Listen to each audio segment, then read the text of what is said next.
ดตรังอุณหภูมิต่ำสุด22-24องศาอุณหภูมิสูงสุด29-32องศาลมตะวันตกเฉียงใต้ความเร็ว20-45กิโลเมตรต่อชั่วโมงทางติดแปซิฟิกทะเลมีคลื่นสูง 2-3 เมตรบริเวณจะมีฝนฟ้าคะนองมีคลื่นสูงมากกว่า3 เมตร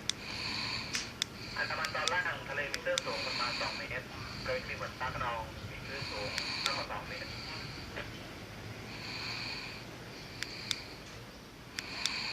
กรุงเทพมหานครและปริมณฑลมีเป็นส่วนมากโอกาสเกิดฝนฟ้าคะนองเป็นกระจายประสิทธิของพื้นที่อุณหภูมิต่ำสุด20-25องศาอุณหภูมิสูงสุด32นะครับต่ำ3องศาล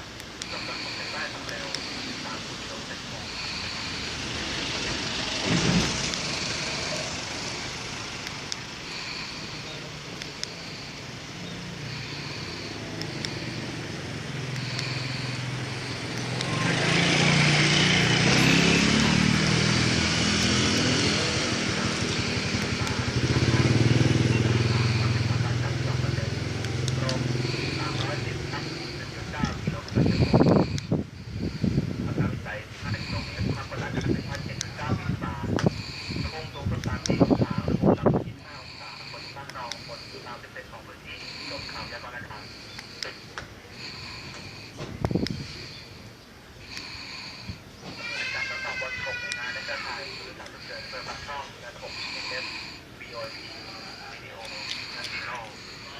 สำหรับลูกค้าและแจ้งข่าวอยู่ในที่ร่วมก็ต้องสัญญาให้แจ้งวันให้ทราบด้วยเราบอกกรุงเทพปากช่อง